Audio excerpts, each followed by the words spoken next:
வீட்ல இருக்கும்போது அவங்க நம்பர்ல இருந்து யார் கால் பண்றாங்க?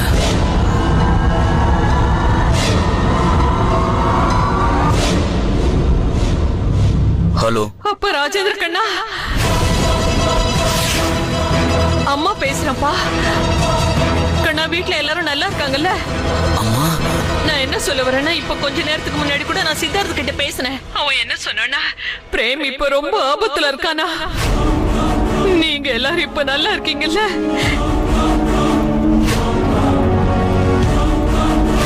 இது அம்மன் தாயோட குங்கும கோடு. அதுவும் இல்லாம விளக்கு எரிச்சுக்கிட்டு இருக்கேன். அதுவும் இல்லாம கால் தவறி பட்டுடுச்சுன்னா ரொம்ப பாவம் ஆயிடும்பா. போமா, இந்த குங்குமத்தையும் விளக்கையும் கொஞ்சம் ஓரமா வச்சிருமா. அப்பன்னா இது அம்மா இல்ல, இவ பெரிய சூனியக்காரியா இருக்கணும், இல்ல அந்த இந்திரவதியா இருக்கணும்.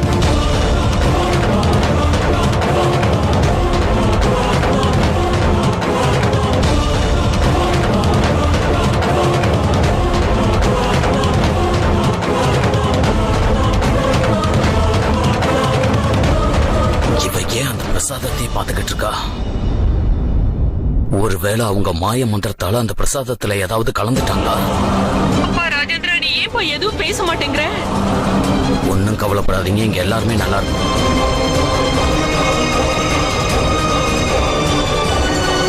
அந்த அம்மனோட அருளால இதுக்கு அப்புறமும் எல்லாமே நல்லதாவே நடக்கும், கவலைப்படாதீங்க.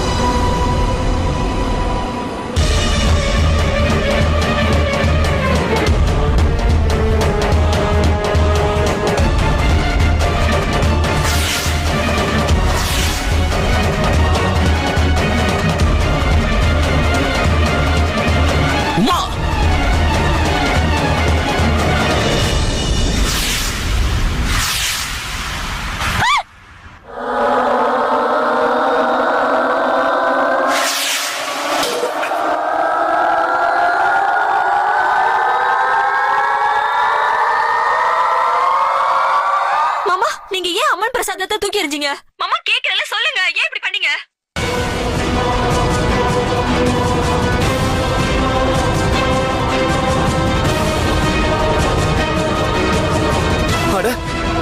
அம்மா இங்கதானே இருந்தாங்க, எங்க போனாங்க? அம்மாவா? நான் இங்கதானே இருக்கேன். அங்க யாரு இருக்கா?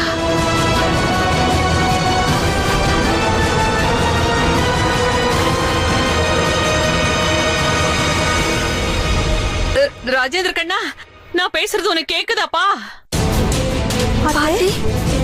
ஏன் எதுவுமே பேச மாட்டேங்கிற? இங்க பாருங்கம்மா. ராஜேந்திரா, சொல்லுப்பா, என்ன நடந்துகிட்டு இருக்குன்னு சொல்லு. அங்க ஏதோ நடக்குது, சொல்ல மாட்டேங்கிறான். என்னன்னு சொல்லுப்பா. உண்மையை சொல்லாம ஏன் இப்படி மறைக்கிற? சொல்லு. நாம யார அம்மா நினைச்சோமோ அது பெரிய சூனியக்காரியா இருக்கணும், இல்ல இந்திராவதியா இருக்கணும்.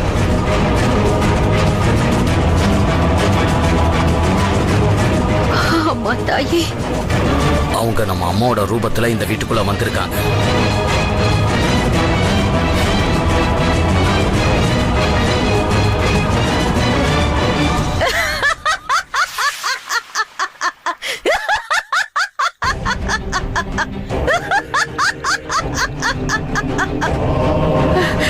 ராஜேந்திர கண்ணா, நான் இதுக்காக தான் பயந்துகிட்டு இருந்தேன்.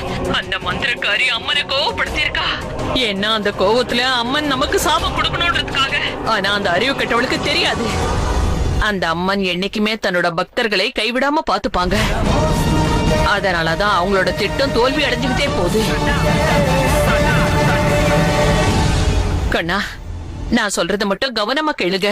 என்ன நடந்தாலும் சரி, நான் இங்க இருந்து திரும்பி வராத வரைக்கும் பரத்வாஜ் வீட்டுக்குள்ள யாரையுமே நுழைய விடாதீங்க. வீட்டுக்கு வெளியில யார் அழுதாலும் சரி, புலம்புனாலும் சரி, நிச்சயமா கதவை திறக்காதீங்க. அந்த அம்மனோட அருளால இந்த தடவை நம்ம காப்பாத்திக்கிட்டோம். நாம எல்லாரும் பெரிய கண்டத்துல இருந்து தப்பிச்சிட்டோம்பா. அதனால நீங்க எல்லாரும் எப்பவும் ரொம்ப ஜாக்கிரதையா இருந்தே ஆகணும். இந்த நிலைமையில நீங்க எப்படி இதெல்லாம்? நாங்க இனிமே எல்லாரும் ஜாக்கிரதையா இருப்போம் பாட்டிமா. ஜெய் துர்கா தேவி, ஜெய் துர்கா தேவி, ஜெய் துர்கா தேவி.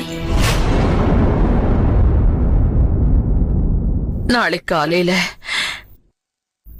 காலையில மறுபடியும் நம்ம பயணத்தை ஆரம்பிக்கலாம். இன்னைக்கு ராத்திரி நம்ம எல்லாருக்குமே ஒரு கஷ்டமான ராத்திரியா இருக்கலாம். யாரும் எப்பவும் எதுக்குமே பயப்படாதீங்க. யாராவது தெரியாம தப்பு பண்ணா கூட அது மரணத்துல கொண்டு போய் விட்டுடும். அதனால நம்ம எல்லாரும் எப்பவுமே ஜாக்கிரதையா இருக்கணும். எல்லாரும் புரிஞ்சுக்கோங்க. ஜெய் துர்கா தேவி. இன்னைக்கு இந்த காரியம் கண்டிப்பா முடியும்னு நான் நினைச்சேன். முடிஞ்சதுக்கு அப்புறம் நீங்க எல்லா விதத்திலையும் எனக்கு சொந்தமாயிடுவீங்க பிரேம். ஆனா உங்களோட இந்த மயக்கம் மறுபடியும் நான் செஞ்ச எல்லாத்தையும் கெடுத்துருச்சு. நீங்க மயக்கத்துல இருந்து எழுந்துக்க நான் இன்னும் எவ்வளவு நேரம் காத்துக்கிட்டு இருக்கணும்னு தெரியல.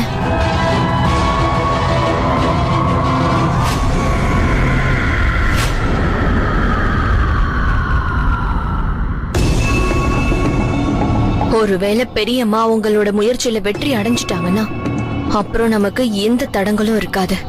அவங்களோட திறமையில எனக்கு முழு நம்பிக்கை இருக்கு.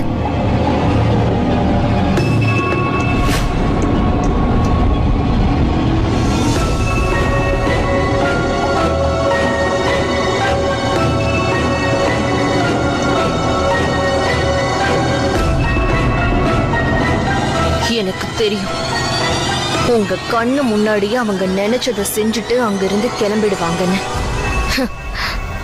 இனிமே உங்களால எதுவும் செய்ய முடியாது. அப்புறம் நீங்க வெறும் ஒரு கல் சிலை மாதிரி பார்த்துக்கிட்டே இருப்பீங்க. நல்லதுதான், எல்லாமே நல்லது. இனிமே உங்களுக்கும் தெரிய வரும் எங்க மாய சக்திகளுக்கு முன்னாடி உங்களால எதுவும் செய்ய முடியாதுன்னு.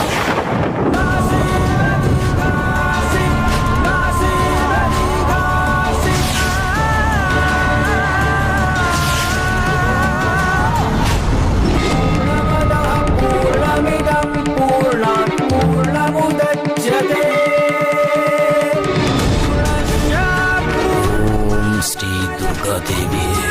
ஓம் சக்தியே பராசக்தியே.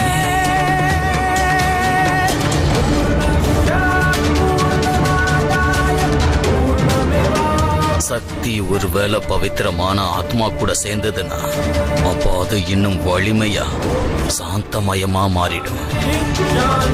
ஆனா அதே சக்தி ஏதாவது துஷ்ட ஆத்மா கையில சிக்கிடுச்சுன்னா அப்போ அது ரொம்ப ஆக்ரோஷமா மாறிடும். இந்திராவதி மறுபடியும் தான் சக்திகளை அடைஞ்சதுல இருந்து ரொம்ப பயங்கரமானவளா மாறிட்டா. குருஜி, நம்ம பிரேம அந்த சூனியக்காரிகிட்ட இருந்து காப்பாத்தி ஆகணும். அதுக்கு ஒரு வழி இருக்கு. அதுல யாருக்காவது உயிர் போக கூட வாய்ப்பு. நீங்க அதை பத்தி கவலைப்படாதீங்க. ஒருவேளை பிரேமோட உயிரை காப்பாத்த ஏன் உயிர் போனாலும் பரவாயில்ல. நீங்க என்ன வழின்னு சொல்லுங்க. இப்ப பிரேம் தன்னோட சுயநினைவை இழந்திருக்காரு. இந்திராவதி தான் விருப்பப்பட்டபடி எதுவும் செய்ய முடியல. அவனால விடிய கால வரையும் காத்து இருக்கணும். அதுவும் இல்லாம நம்ம திட்டத்தோட முதல் படி கூட நாளையில இருந்து தான் ஆரம்பமாக போகுது. துர்காமா தாயே, பிரேம எப்படியாவது காப்பாத்து.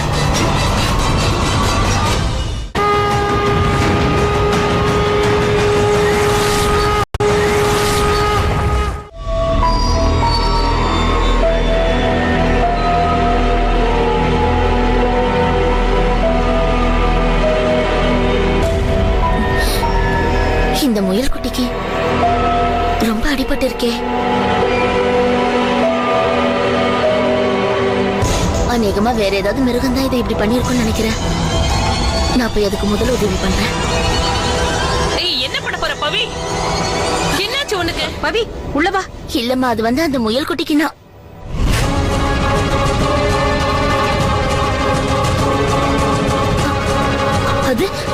அது வந்து முயல் குட்டி அது இங்கதானே இருந்துச்சு. அந்த முயல் குட்டிக்கு அடிபட்டு வேற இருந்துச்சு. இப்ப எங்க காணோம் அத?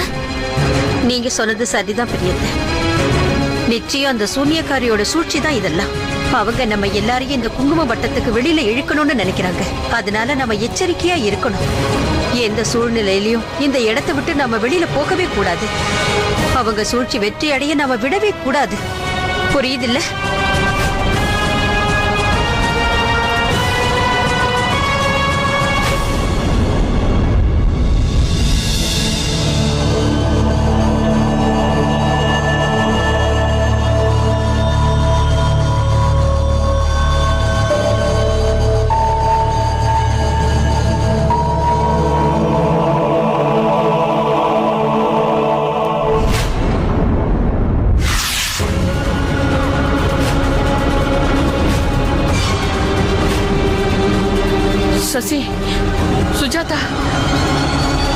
அம்மாடி சுஜாதா, ஜானவி, என்னாச்சு பெரியத்த?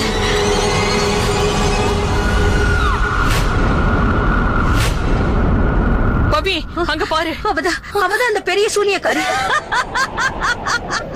இவன் மறுபடியும் வந்துட்டாளே. அம்மா தாயே,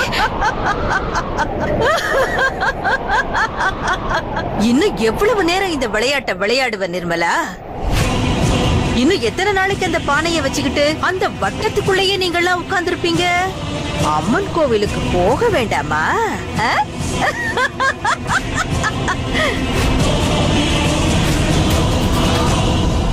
இங்க பாருங்க, எனக்கு உங்க கூட எந்த பிரச்சனையும் கிடையாது.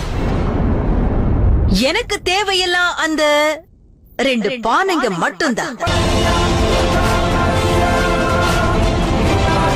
அந்த 2 பானைங்களை என்கிட்ட கொடுத்துருங்க. அதுக்கப்புறம் நீங்க எங்க போகணும்னு விரும்புறீங்களோ போங்க. நான் உங்களை தடுக்கவே மாட்டேன். நான் இப்போ உங்களுக்கு ஒரே ஒரு வாய்ப்பை கொடுக்கறேன். உங்க அம்மாவுக்கு புரிய வைங்க. 2 மருமகளோட உயிரை காப்பாத்துறதுக்காக மொத்த குடும்பத்தோட உயிரையும் ஆபத்துல தவிக்க விட்டுடாத. உன்னோட ஆணவமான பேச்சுதான் உன்னோட மரணத்துக்கு காரணமாக போகுது. நேத்து என்ன நடந்ததுன்னு பாத்தியா? அதுக்கப்புறமா கூட உனக்கு புரியலையா? அந்த அம்மன் தாய் எங்களுக்கு துணையா இருக்காங்க. அவங்களோட பார்வை மட்டும் இல்ல, அவங்களோட ஆசீர்வாதமும் எங்களுக்கு இருக்கு. நான் சொல்றத நல்லா கேட்டுக்க. இதுக்கு அப்புறமா எங்களை தடுக்க நினைக்காத. ஏன்னா அந்த அம்மனோட சக்திக்கு எதிரில உன்னோட தீய சக்தி எல்லாமே பொடி பொடி ஆயிடும். நேத்து ஒரு நாள் ஒரே ஒரு முயற்சியில தோல்வி அடைஞ்சதும் இன்னைக்கு நீ இந்த அளவுக்கு பேச ஆரம்பிச்சிட்டியா? உங்களோட அந்த அம்மன் தாயை விட நாங்க 2 மந்திரக்காரிகளும் ரொம்ப சக்தி வாய்ந்தவங்க.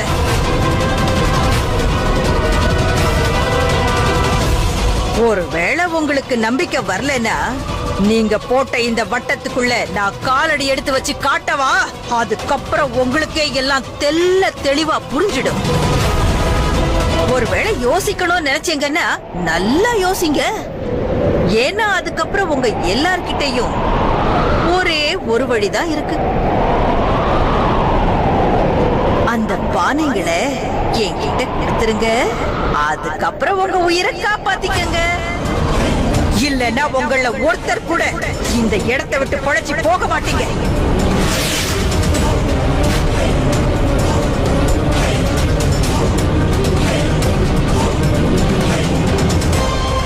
அம்மா தாய், இதனால சசி, பவி பசங்களோட உயிருக்கு ஆபத்து ஏற்படுத்தி நான் ஏதாவது செஞ்சாகணும்.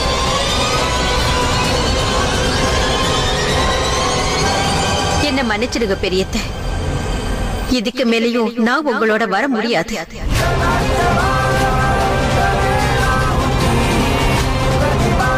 எப்படி இல்ல இருக்கணும்? நீ என்ன பேசிட்டு இருக்க? நாம எல்லாரும் ஒன்னா சபதம் செஞ்சிருக்கோம். சீமாவையும் ரோகிணியும் நல்லபடியா வீட்டுக்கு கூட்டிட்டு போயிடுவோம். அதுக்கப்புறமா சீமாவும் ரோகிணியும் எப்படி நமக்கு முக்கியமோ அதே மாதிரி இவங்களும் முக்கியம் தானே. அவங்க 2 பேருக்காக மத்தவங்க உயிரை பணயம் வைக்கிறது சரியா பெரியத்தை? இது நியாயமா பெரியத்தை? அதனாலதான் நான் உங்களுக்கு துணையா வர முடியாதுன்னு சொன்னேன்.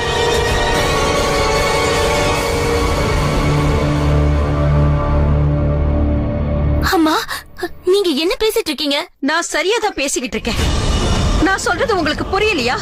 இவ ஒரு சூன்யக்காரி. இவளால எதுவும் செய்ய முடியும். இவ நம்ம எல்லாரையும் இல்லாம பண்ணிடுவா. அப்புறம் சீமாவோட கதையும் முடிஞ்சு போயிடும். அநேகமா சுஜாதாவோட பேச்சுல சூனியக்காரிக்கு நம்பிக்கை வந்துகிட்டு இருக்குன்னு நினைக்கிறேன். நீங்க என்ன யோசிச்சுட்டு இருக்கீங்க? நம்மளால எப்படி பண்ண முடியும்? அம்மா, நம்ம சீமா அண்ணி அப்புறம் ரோகிணி அண்ணிய இவங்க கிட்ட போய் எப்படி ஒப்படைக்க முடியும்? நீங்க எல்லாம் நான் சொல்றதையே புரிஞ்சுக்க முயற்சி பண்ண மாட்டேங்கிறீங்க. சசி, அம்மாடி ஜானவி, சுஜாதா மருமக சொல்றது சரிதான். 2 பேரை காப்பாற்றணும்ன்றதுக்காக மத்தவங்க உயிரை பலி கொடுக்கணும்ன்றது அவ்வளவு சரிப்படாது. அப்புறமா எப்படி இந்த வட்டத்தை விட்டு வெளியே போனதும் அவங்க இந்த பானைகளை எல்லாம் உடைச்சிருவாங்க. அதை விட இதுதான் நல்லது. நம்ம இவங்களுக்கு பானைகளை கொடுத்துட்டு மத்தவங்க உயிரை எப்படியாவது காப்பாத்திடலாம். இன்னைக்கு தான் நீ முதல் முறையா புத்திசாலித்தனமா பேசிருக்க நிர்மலாமா. கொடு. பானையை என்கிட்ட கொண்டு வந்து கொடு. சுஜாதா, அவங்களுக்கு இந்த 2 பானைகளே நம்ம கொடுத்துடலாம். சரி பெரியத்த, இத பரிசசி. இதுக்கு மேலே நீ அடம் பிடிக்காத. அந்த 2 பானைகளையும் கொடுத்துரு.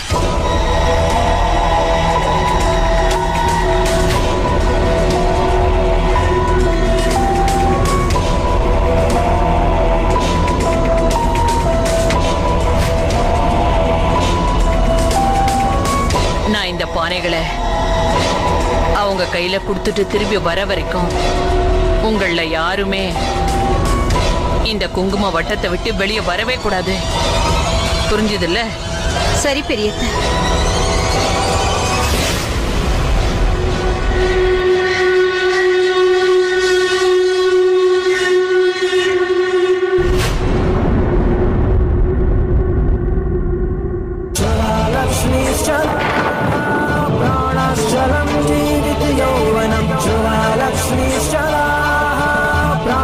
கொண்டு வா. அந்த பானையை என்கிட்ட கொடு. இப்பவே இந்த கதையை முடிச்சிடலாம். அப்பதானே நீங்க எல்லாரும் நிம்மதியா தூங்க முடியும். அதோடு பிரேமு இந்திராவதியும் சந்தோஷமா வாழ முடியும்.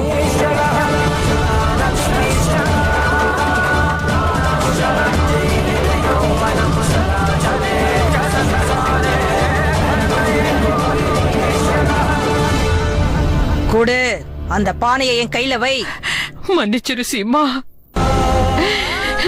மன்னிச்சிருமா ரோகிணி. 2 பேரும் என்ன மன்னிச்சிருங்க. 2 பேரும் என்ன மன்னிச்சிருங்கம்மா.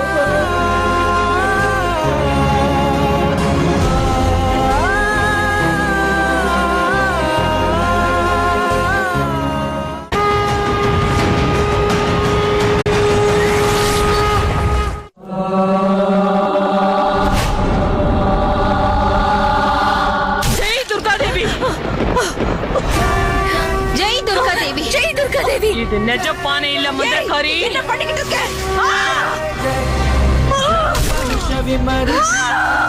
நீ என்ன நினைச்சுக்கிட்டு இருந்த?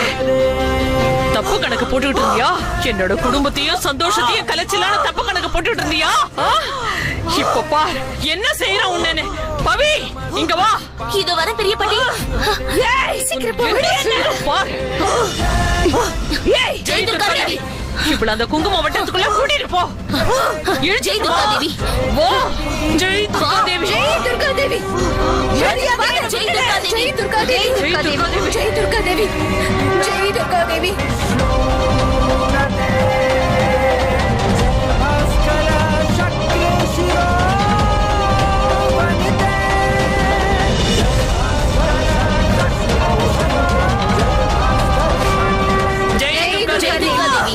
விட்டுடுங்க என்ன. துர்கா அம்மாவோட குங்குமத்துக்கும் அந்த தீர்த்தத்துக்குமே உனக்கு இந்த நிலைமை ஏற்பட்டிருக்குன்னா நல்லா யோசிச்சு பாரு. ஒருவேளை நீ அவங்க எதிர்க்க போய் நிக்க வேண்டிய நிலைமை வந்துச்சுன்னா அதுக்கப்புறம் நீ என்ன ஆவன்னு யோசிச்சு பாரு. இப்ப உனக்கு நம்பிக்கை வந்திருக்கும்னு நினைக்கிறேன். தீயவை எவ்வளவு சக்தியோட இருந்தாலும் நல்லதுக்கு அது நிச்சயம் தலை குனிஞ்சே ஆகணும்.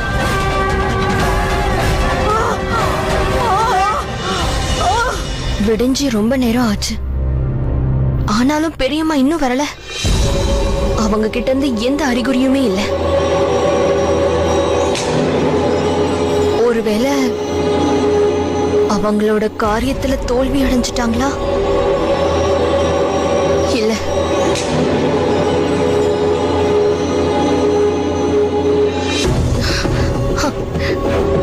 நல்லதா போச்சு பிரேம், நீங்க மயக்கத்துல இருந்து எழுந்துட்டீங்க. ஆனா நீங்க எதுக்காக சிரிச்சுக்கிட்டு இருக்கீங்க? உன்னோட நிலைமையை பார்த்து சிரிச்சுக்கிட்டு இருக்கேன். என்னோட நிலைமையை பார்த்தா? ஏன், எனக்கு என்ன ஆச்சு? என்னன்னு தெரியல இந்திராவதி. எனக்கு என்னமோ நீ நினைக்கிற மாதிரி எதுவுமே நடக்கலன்னு தான் தோணுது. ஏன்னா இந்நேரம் உன்னோட முகத்துல வெற்றியோட கொண்டாட்டம் தெரிஞ்சிருக்கணும், தோல்வி தெரிஞ்சிருக்க கூடாது. தோல்வி இந்திராவதிக்கு தெரியாது பிரேம். எது எப்படி இருந்தாலும் வெற்றி கண்டிப்பா இந்திராவதிக்கு தான். ஏன்னா எதிரிங்களுக்கு என்ன தோக்கடிக்கிற அளவுக்கு சக்தி கண்டிப்பா இல்லை. உன்னோட இந்த ஆணவம் இருக்கு பாரு இந்திராவதி, அதுதான் உன்னோட மிகப்பெரிய பலவீனம். துரோகத்துக்கு என்னைக்குமே ஆயுசு அதிகமா இருக்காது. துரோகத்தால நீ என்னை கட்டி போட்டிருக்கலாம். ஆனா ஒண்ணு மட்டும் ஞாபகம் வச்சுக்கோ, பரத்வாஜ் குடும்பத்துல மருமகங்கிற அந்தஸ்து உனக்கு என்னைக்குமே கிடைக்காது. சீமாவோட இடத்தை பிடிக்கணுங்கிற உன்னோட கனவு என்னைக்குமே நிறைவேறாது.